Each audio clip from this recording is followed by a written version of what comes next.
장 27절부터 39절입니다. 그 후에 나가사 레이라 하는 세리가 세간에 앉은 것을 보시고 나를 쫓으라 하시니 제가 모든 것을 버리고 일어나 쫓으니라. 레이가 예수를 위하여 자기 집에서 큰 잔치를 하니 세리와 다른 사람이 많이 앉았는지라. 바리새인과 저희 서기관들이 그 제자들을 비방하여 가로되 너희가 어찌하여 세리와 죄인과 함께 먹고 마시느냐. 예수께서 대답하여 가라사대 건강한 자에게는 의원이 쓸데없고 병든 자에게라야 쓸데있나니 내가 의인을 부르러 온 것이 아니요 죄인을 불러 회개시키러 왔노라. 저희가 예수께 말하되 요한의 제자는 자주 금식하며 기도하고 바리새인의 제자들도 또한 그리하되 당신의 제자들은 먹고 마시나이다. 예수께서 저희에게 이르시되 본인집 손님들이 신랑과 함께 있을 때 너희가 그 손님으로 금식하게 할 수 있느냐? 그러나 그날에 이르러 저희가 신랑을 빼앗아 가리니 그날에는 금식할 것이니라. 또 비유하여 이르시되 새 옷에서 한 조각을 찢어 낡은 옷에 붙이는 자가 없나니 만일 그렇게 하면 새 옷을 찢을 뿐이요 새 옷에서 찢은 조각이 낡은 것에 합하지 아니하리라. 새 포도주를 낡은 가죽 부대에 넣는 자가 없나니 만일 그렇게 하면 새 포도주가 부대를 터뜨려 포도주가 쏟아지고 부대도 버리게 되리라. 새 포도주는 새 부대에 넣어야 할 것이니라. 묵은 포도주를 마시고 새 것을 원하는 자가 없나니 이는 묵은 것이 좋다 함이니라. 오늘 본문에 보면 알페오의 아들 레이가 등장을 합니다. 그는 세리였습니다. 유대 사회 속에서 세리는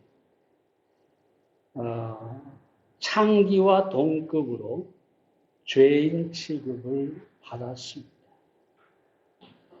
오늘날 이 세리, 세무서에 근무하면 막강한 힘이 있습니다만 이 시대의 세리는 로마에 빌붙어서 자기 민족들에게 세금을 걷고 착복하고 이런 죄인들이었던 것입니다. 그런데 예수님께서 이 레이가 세간에 앉아 있었는데 나를 따라오너라. 이 레이가 세관에 앉았다가 바로 일어나서 예수님을 따르고 예수님을 자기 집에 초청해서 잔치를 베풀고 많은 죄인들을 불러다가 함께 먹고 마시게 되었습니다. 이 모습을 본 바리새인과 서기관들이 어찌하여 선생이라 하면서 어찌하여 랍비라 하면서 죄인과 세리와 함께 하느냐? 왜 죄인과 함께 먹고 마시느냐라고 비난을 했지. 그런데 어떤 죄인도 예수님을 만나면 변화가 되게 되어 있습니다. 이 마태를 보세요. 본래 이름이 셀이고, 본래 레이고, 이름이 레이고 셀인데, 그는 죄인인데, 예수님께서 마태라고 이름을 지어주었어요. 마태는 뭐냐? 여호와의 선물, 하나님의 선물. 죄인이 하나님의 선물이 되잖아요. 누구를 만났어요? 예수님을. 그래서 이 비난하는 이 바리새인들을 향해서 예수님께서 세 가지 비유로 자신을 말씀합니다. 첫째는 예수님은 자신을 의원이라고 합니다. 두 번째는 예수님은 자신을 혼인집의 신랑이라고 합니다. 세 번째 예수님은 자신이 새 옷이고 새 술이라고 합니다. 오늘 우리는 이 세 가지 비유를 통해서 참 좋으신 예수님이라는 제목으로 생각해 보겠습니다. 첫째로 예수님은 참 좋은 의원이십니다. 31절, 32절 말씀을 봅니다. 예수께서 대답하여 가라사대 건강한 자에게는 의원이 쓸데없고 병든 자에게야 쓸데있나니 내가 의인을 부르러 온 것이 아니라 죄인을 불러 회개시키러 왔노라. 여러분, 유대 사회에서 밥을 함께 먹는다고 하는 것은 대단히 의미 있는 일입니다. 상대를 친구로, 때로는 형제로 인정할 때 자기 집에 초대해서 식사를 나누거든요. 이 마태가 예수님을 자신의 집에 초대한 것은 예수님을 주님으로 받아들였다는 것입니다. 주님께서 죄인인 이 레위의 집에 들어가서 함께 식사를 나눈 것은 예수님도 마태를, 이 레위를 인정했다는 것입니다.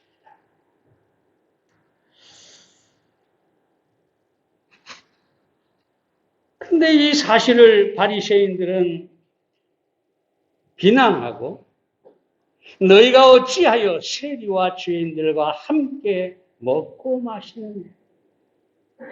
누가복음 15장 1절과 2절에서도 같은 비난을 하고 있는 것을 보게 됩니다. 이때 예수님께서 하신 말씀이 건강한 자에게는 의원이 있을 데가 없다. 이 말은 뭐냐면 너희가 의롭다 하니 너희에게는 내가 필요 없다. 그런데 죄인들에게는 내가 필요하다. 나는 의원이고 죄인을 회개시키러 왔다. 그렇게 말씀하고 있는 것입니다. 여러분, 예수님은 정말로 좋으신 의원이십니다. 실제로 예수님은 수많은 병자들을 치료하셨습니다. 치료하지 못하는 질병이 없었어요. 수많은 병든 자들이 예수님을 찾아와서 치료함을 받았어요. 예수님은 병을 치료하는 의원이십니다. 말라기 4장에 보면은 의로운 태양이 해가 떠올라서 치료하는 광선을 바라니. 이게 무슨 말입니까? 모든 학자들은 이 의로운 해가 누구냐? 예수님이라고 보고 있습니다. 예수님께서 오셔서 치료하는 광선을 바라십니다. 그래서 예수님이 오셔가지고 수많은 병자들을 치료해 주신 것입니다. 그러나 여기서 예수님께서 말씀하신 것은 단순히 육체의 병을 치료하는 의원이 아니라 죄인을 치료하는 영혼의 의사라는 것이죠. 성경은 죄를 질병으로 표현하고 있습니다. 우리가 잘 아는 것처럼 예레미야 17장 9절에 보면 뭐라고 합니까? 만물보다 거짓되고 심히 부패한 것이 마음이라. 여기서 부패했다라는 말은 나병에 살이 썩는 것을 말한다고 누차 말씀을 드렸습니다. 우리의 마음이 뭐냐? 우리 마음은 죄의 문둥병으로 썩어 부패해버린 것이다. 만물보다 심히 부패한, 썩어버린 것. 그것이 바로 우리 마음이고 우리 영혼이라는 것이죠. 근데 예수님께서 바로 이런 우리의 병, 우리의 죄의 질병을 치료하기 위해서 오신 의사라는 것입니다. 제가 이 나병에 대해서, 문둥병에 대해서 한참 두려워할 때가 있었어요. 저는 시골에서 자랐기 때문에, 근데 또 책은 좀 좋아했어요. 그래서 책을 읽는데, 이 집에 있는 책, 저 집에 있는 책, 친구 집에 있는 책, 닥치는 대로 갖다가 읽어요. 때로는 아주 좋은 책도 있지만 그렇지 못한 책도 있는데, 무조건 책이면 좋아가지고 막 읽는데, 어떤 책을 하나 읽는데, 나병 환자에 관한 책이었어요. 근데 거기에 무슨 내용이 나오냐면, 이 나병에 걸리면 손가락을 이렇게 딱 2개를 붙이면 여기 볼록 튀어나오죠? 근데 여기를 꼭 누르면 나병에 걸린 사람은 쑥 들어가 버립니다. 와!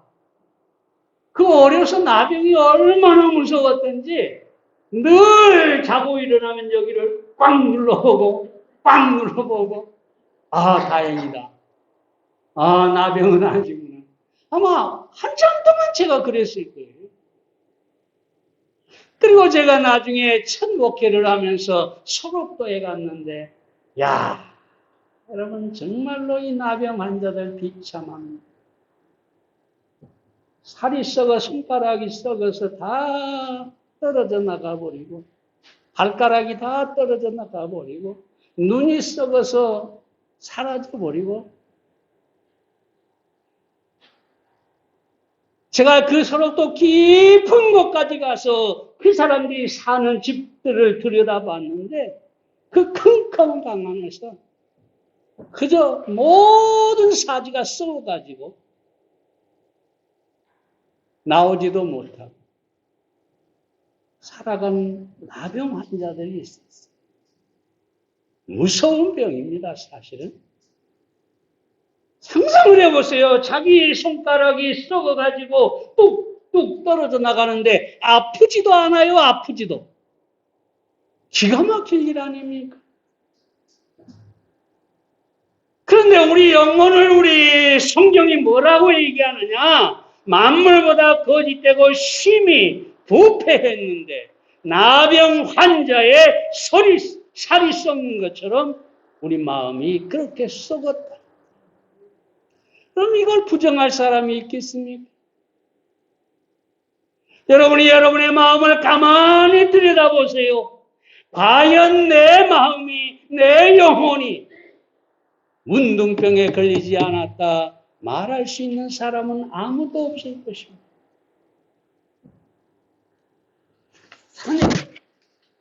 그런데 바리새인들의 문제는 뭐냐? 이런 부패한 자신을 율법의 행위로 깨끗하게 해서 치료하겠다고, 낫겠다고, 그리고 하나님 앞에 나가겠다고 열심히 율법을 행했는데 여러분 마음의 질병이 나을까요? 나을 수가 없죠. 그래서 갈라디아 2장 16절에 율법의 행위로 의롭다함을 얻을 육체가 없다라고 하는 것이죠. 그런데 예수님께서는 이 세상에 오셔서 우리의 이 죄의 질병까지 치료해 주시고 우리를 의롭게 하시고 우리를 구원해 주시고 우리를 하나님 앞에 당당하게 설 수 있도록 세우셨다는 것입니다. 예수님께서 어떻게 우리를 치료하셨습니까? 그것은 바로 십자가에서 돌아가시고 그 귀한 보혈을 흘려 우리의 모든 죄를 사하시고 누구든지 믿기만 하면 하나님 앞에 의롭다함을 얻게 하심으로 이 죄의 질병에서 우리를 자유케 해 주셨습니다. 에베소서 1장 7절 우리 잘 알지요. 우리가 그리스도 안에서 그의 은혜의 풍성함을 따라 그의 피로 말미암아 구속 곧 죄 사함을 받았으니 앞으로 받을 것이 아니죠. 이미 죄사함을 받았으니 무엇으로? 예수님의 피로. 그리고 우리가 잘 아는 것처럼 로마서 5장 1절에 뭐라고 합니까? 너희가 믿음으로 말미암아 의롭다 하심을 얻었습니다. 믿기만 하면 이 문둥병과 같은 이 죄가 하나님 앞에서 하나도 없이 사라지고 하나님 앞에 온전한 의의를 갖게 된다는 것이죠. 이게 바로 하나님의 의입니다. 로마 3장 22절에 보세요. 우리가 가진 이 의의는, 믿음으로 얻은 이 의의는 하나님의 의. 그것이 우리의 의의가 되었다는 것입니다. 그러므로 누구든지 예수님의 피를 믿고 예수님을 믿기만 하면 이 죄의 문둥병에서 완전히 깨끗함을 얻게 됩니다. 우리는 이 예수님을 우리의 의사로 모시고 있습니다. 여러분의 육체의 어떤 질병도 그러므로 의원 되시는 예수님께 맡기시기 바랍니다. 여러분의 죄의 문제도 예수님께 맡기시기 바랍니다. 예수님께서 참 좋은 의원이시기 때문에 우리를 건강케 하고 깨끗게 하고 온전히 치료해 주실 것입니다. 두 번째로 예수님은 참 좋은 신랑이십니다. 34절 봅니다.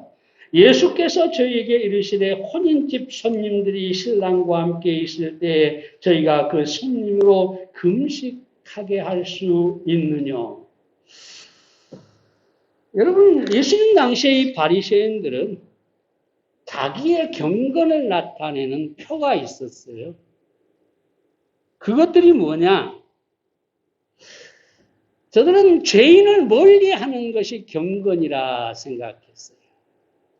그래서 죄인들을 멀리하고 절대로 만나지를 않았어요. 어떤 죄인의 집이 있으면 그 앞으로 지나가지 않고 저리 돌아갔어요. 죄인을 멀리하면 할수록 자기들이 깨끗해진다. 거룩해진다. 뿐만 아니라 저들은 금식하고 공중 앞에서 찡그린 얼굴로 나는 금식 중이다 하고 얼굴에 가득 쓰고 다니는 것을 경건이라고 생각했어요.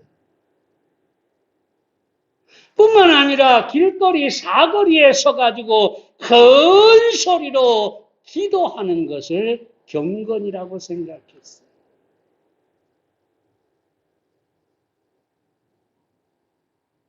그런데 가만히 바리새인들이 보니까 예수님과 예수님의 제자들에게는 이게 전혀 없어요. 오히려 죄인과 어울려 먹고 마시고 금식도 하지 않고 심지어 배가 고프니까 밀을 뜯어서 그걸 비벼서 먹고 전혀 금식하고 상관이 없어요. 뿐만 아니라 예수님께서 감람산에 밤에 가서 홀로 기도하셨지만 길거리에서 기도하지 않습니다. 그 제자들도 마찬가지입니다. 나는 기도하는 사람이다. 나는 경건한 사람이다. 그렇게 하지 않습니다. 그래서 이 바리새인들은 예수님과 제자들을 불경한 사람들로 보고 저들을 비난하게 된 것입니다. 그런데 사실은 이 금식이 경건의 표가 아닙니다. 성경에 오히려 회개의 표입니다. 요나가 니느웨 성에서 하나님의 심판을 선포했을 때 저들이 하나님 앞에 회개하고 금식합니다. 하나님의 긍휼을 구하는 것이죠. 이게 금식입니다. 경건의 표가 아니에요. 그런데 오늘날도 어떤 목사들은 나는 40일 금식을 3번 했네, 5번 했네, 자랑을 합니다. 솔직히 말해 저는 딱 20일 동안 그것도 한 번 평생에 금식해 본 적이 있습니다. 근데 이런 사람들은 어떻게 이런 금식을 하는지는 모르겠지만 중요한 것은 금식하고 나서 영안이 열려가지고 다 볼 수 있다고 합니다. 여러분 그 사람 앞에 아무도 못 갈 것 같아요. 마음을 다 들여다본다면 그게 하나님이지 사람입니까? 심지어 능력을 받아서 예언도 하고 자기가 손만 얹으면 모든 병이 다 나아버린다고.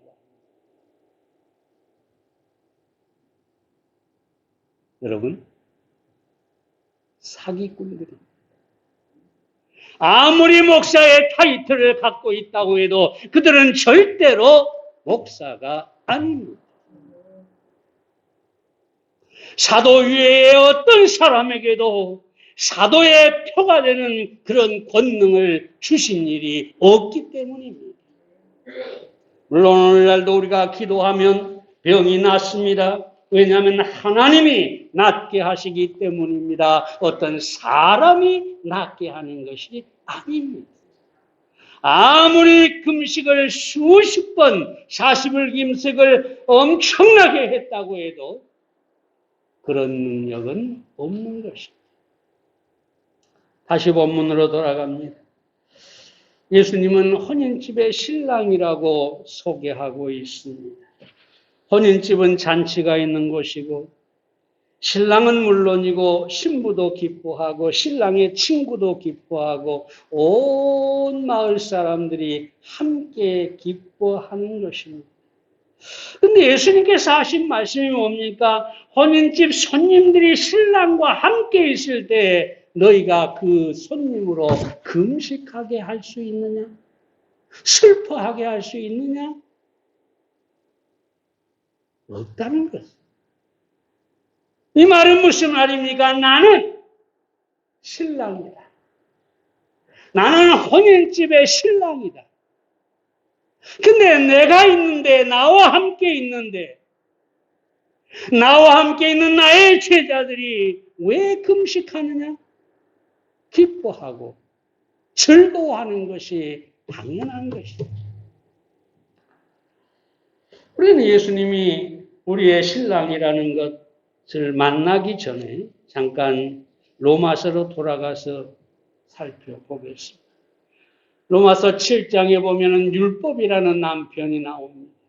이 율법이라는 남편은 날마다 판단하고 정죄하고 형벌을 요구하는 그런 무서운 남편입니다. 근데 그 7장에서 뭐라고 얘기합니까? 만약에 그 율법이라는 남편이 죽으면 그 아내는 남편으로부터 자유하게 되는 것이다. 못된 남편이 날마다 폭력을 쓰고 날마다 폭언을 하고 날마다 술에 취해서 가족들을 두들겨 패고 하는 이런 남편이 있다고 해요. 율법이 마치 그와 같다는 거예요. 날마다 책망하고 날마다 정죄하고 날마다 너는 죽어야 한다. 죄값을 지불해야 된다. 라고 하는 게 율법이라는 거예요. 근데 율법이 죽었어요.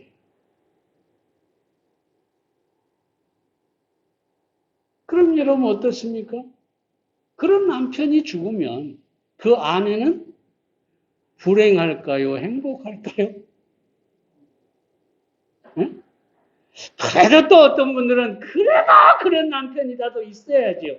할지 모르겠지만 성경에서 말하고자 하는 것은 뭐냐면 남편이 죽으면 아내는 남편에게서 자유하게 된다.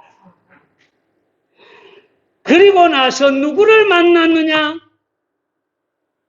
예수님을 남편으로 만나게 되었다는 것이지.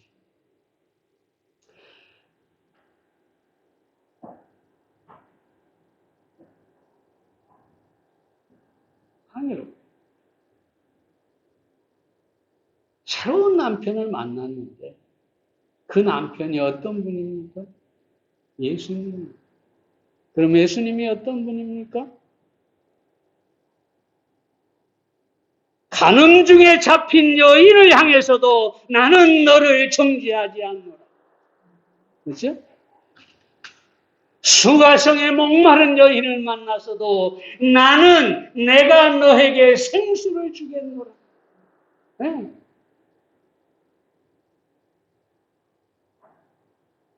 얼마나 좋으신 남편입니까? 친절하고 사랑하고 그저 모든 것을 베풀되 심지어 자기의 목숨까지도 주신 남편입니다. 로마 7장 4절에 봅니다. 형제들아 너희도 그리스도의 몸으로 말미암아 율법에 대하여 죽임을 당하였으니 이는 다른 이 곧 죽은 자 가운데서 살아나신 이에게 가서 우리로 하나님을 위하여 열매 맺게 하려 합니다. 우리가 다른 이, 다시 말하면 죽은 자 가운데 살아나신 예수님에게 시집 가서 예수님에게 가서 하나님을 위하여 열매를 맺게 하려 합니다. 여러분 침례요한은 요한복음 3장 29절에서 신부를 취하는 자는 신랑이 나서서 신랑의 음성을 듣는 친구가 크게 기뻐하는 하나니 나는 이런 기쁨이 충만하였노라 라고 합니다. 보세요. 신랑이 있고 친구가 있는데 친구가 신랑이 결혼하는 것을 인해서 마음이 너무 기쁘다는 거죠. 근데 신랑의 친구가 이렇게 기뻐하는데 그 신랑 옆에 서 있는 신부의 기쁨은 어떨까요? 이 친구보다 못할까요? 더 기쁘겠죠. 더 기쁨이 충만하겠죠. 아, 이분이 내 신랑이구나. 이 멋진 신랑이 내 신랑이구나. 응? 얼마나 기쁘고 행복하겠어요. 자녀로. 그러므로 우리는 신랑 되신 예수님, 남편 되신 예수님 때문에 기뻐해야 합니다. 세상을 살다 보면 힘든 일도 있고 고통스러운 일도 있고 우리가 때로 절망적인 상황에 빠질 수도 있어요. 그러나 나를 위해 자기의 목숨까지 내어주신 예수 그리스도가 나의 신랑이고 나의 남편이라는 사실을 우리가 확실하게 안다면 우리는 그 모든 것을 초월한 기쁨을 누릴 수가 있게 될 것입니다. 어제 잠깐 그 용감한 경찰인지 용감한 형사인지 무슨 프로가 있어서 봤는데 경기도 포천에서 일어난 엽기적인 살인사건인데 아내가 남편을 살해해서 큰 고무통에 그 붉은 고무통에다 집어넣어놨더라고요. 유기했죠. 근데 또 조금 있다가 자기의 정부 그러니까 바람핀 남자 그 남자를 또 죽여가지고 그 사이에 비닐 한 장 넣고 그 위에다가 또 이 정부를 유기를 했어요. 형사들이 가서 보니까 뚜껑을 딱 열어보니까 완전히 백골이 돼 있는데 그걸 갖다 부어보니까 그 속에 그 시체에서 나온 그 썩은 물, 썩은 살 이런 것들이 밑에 차 있더라. 이 설교 시간에 너무 안 좋은 얘기를 해서 죄송합니다. 그런데 그래 놓고 자식이 하나 있는데 그 자식은 돌보지도 않고 며칠 만에 한 번씩 나타나서 먹을 것 좀 던져주고 간다는. 왜 그러느냐? 또 다른 남자가, 또 바람 피는 또 다른 남자가 있었던 것이죠. 그것도 외국인 노동자였어요.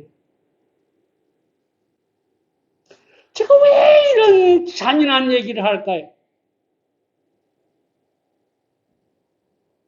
종종 그리스도인들이 내 신랑, 내 남편이신 예수님을 기뻐하지 못하고 다른 데서 기쁨을 찾으려고 한다는데 문제가 있는 거지. 세상을 향해서 바람을 피우는 거지. 그게 돈일 수도 있고 그것이 권세일 수도 있고 그것이 또 다른 무엇일지 모르겠지만 여러분 분명하게 한 가지 아시기 바랍니다. 예수 그리스도를 기뻐하고 나의 신랑 나의 남편이신 예수님이 전부가 되지 않으면 우리는 다른 세상의 어떤 것에서 기쁨을 추구하게 되고 그리고 그 결과는 비참해질 수밖에 없다는 것입니다. 그러므로 오늘 이 아침에 여러분에게 말씀드리고자 하는 것은 예수는 나의 신랑이, 나의 남편이, 나의 기쁨의 전부다. 그런 믿음을 갖는 여러분들이 되시기를 바랍니다. 마지막 세 번째로 예수님은 참 좋은 새 옷과 새 포도주가 되십니다. 36절 봅니다. 또 비유하여 이르시되 새 옷에서 한 조각을 찢어 낡은 옷에 붙이는 자가 없나니 만일 그렇게 하면 새 옷을 찢을 뿐이요 또 새 옷에서 찢은 조각이 낡은 것에 합하지 아니하리라. 옛것과 새것의 비유인데요. 여러분 헌 옷이 있는데 거기다가 새 옷에서 천을 찢어가지고 헌 옷에다 붙이면 무슨 문제가 생길까요? 새 옷이 되지 않아요. 여전히 헌 옷이고 그리고 헌 부분이 찢어지게 되어 있어요. 자, 새 포도주를 담아가지고 그걸 헌 가죽 부대에다가 넣어보세요. 어떻게 될까요? 여러분 새 포도주는 아직 발효가 안 됐어요. 근데 발효를 해요. 막 부풀어 올라요. 그럼 이 헌 가죽 부대가 어떻게 될까요? 터져버립니다. 그럼 여기서 헌 가죽 부대는 뭘 말하냐? 유대교, 율법주의를 말합니다. 새 옷, 새 포도주는 누구냐? 우리 주님입니다. 그러니까 이 바리새인들, 서기관들, 대제사장들은 어떻게 하든지 인기가 있는 예수님을 데려다가 자기들과 함께 하게 하려고 하는데 너희도 금식해라, 너희도 기도해라, 자기들과 같은 모습이 되기를 원하는데 예수님은 나는 새 옷이고 새 포도주다. 낡은 이 유대교와 율법주의와 합할 수가 없다. 사랑 여러분, 모세와 예수님은 하나가 될 수가 없습니다. 모세는 가나안 땅에 들어가기 전에 율법을 수여하고 가나안 땅에 들어가기 전에 죽었습니다. 율법은 사망으로 끝나는 거죠. 모세는 죽었어요. 근데 예수님은 영원한 생명이십니다. 둘이 하나가 될 수가 없지. 죽음과 생명이 어찌 하나가 될 수가 있습니까? 뿐만 아니라 율법과 은혜는 또한 하나가 될 수가 없습니다. 율법으로 의의를 얻고자 하는 그것과 우리처럼 하나님의 은혜로 의의를 얻는 것에는 전혀 다른 것입니다. 그래서 율법과 은혜는 완전히 구분되고 달라져야 하는 것입니다. 그런데 오늘날 많은 기독교인들이 예수를 믿으면서도 율법을 지키려고 애를 쓰는데 그 옷과 새 옷을 함께 입는 것과 마찬가지인 거죠. 사랑 여러분, 우리는 은혜로 구원을 얻고 새 포도주로 새 부대에 새 포도주가 담긴 우리라고 하는 사실을 아시기 바랍니다. 시간이 없어 간단히 말씀드립니다. 옛사람과 새사람이 절대로 하나가 될 수가 없습니다. 옛사람은 죄성을 가진 우리 본래의 사람입니다. 그런데 새사람은 무엇입니까? 예수님으로부터 얻은 새 생명의 사람을 말합니다. 여러분, 우리는 절대로 우리의 사람이 점점 좋아져서 예수님을 닮는 사람이 되는 것이 아닙니다. 옛사람은 영원히 옛사람입니다. 고칠 수가 없습니다. 그래서 예수님께서 우리 안에 새로운 생명을 창조하셨습니다. 고린도후서 5장 17절에 뭐라고 합니까? 우리 안에 새로운 것. 누구든지 그리스도 안에 있으면 새로운 피조물이라. 이전 것은 지나갔으니 보라 새 것이 되었다. 이전 것을 고친 것이 아니라 새로운 것, 새로운 생명이라는 것입니다. 사랑 여러분, 그러므로 예수 그리스도 안에 있는 사람은 생명이 있는 사람, 새 사람, 옛 사람이 아니라는 사실을 분명히 알아야 하겠습니다. 나는 아담으로부터 태어나서 죄를 갖고 죄성을 가지고 살다가 죽어야 할 인간이 아니라 예수님을 만나는 순간에 내 안에 생명을 얻고 그 생명으로 영원히 사는 사람이 되었다는 사실을 우리는 확실하게 알아야 되겠습니다. 기도하겠습니다.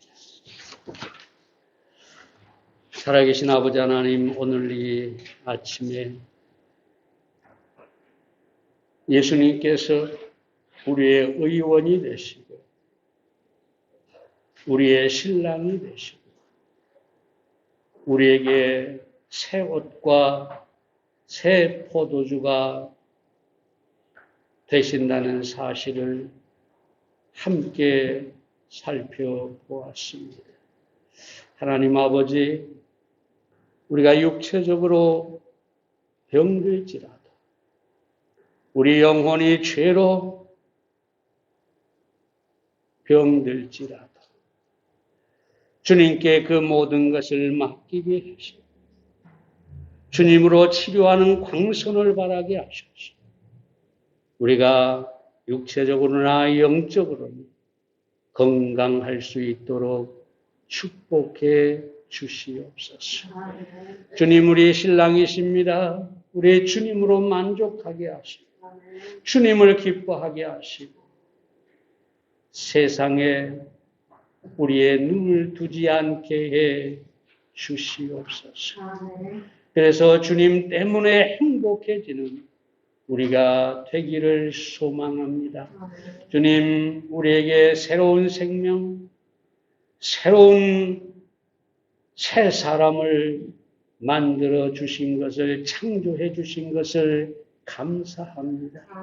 우리 옛사람으로 우리가 하나님의 마음에 맞게 바꾸라고 하셨다면 어찌 우리가 무슨 힘으로 하나님의 마음에 맞게 변할 수가 있겠습니까?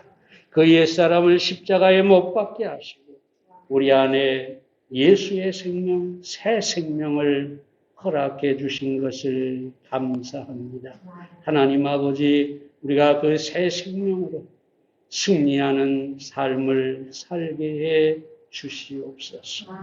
모든 것 주께 맡기고 예수님의 이름으로 기도했사옵나이다.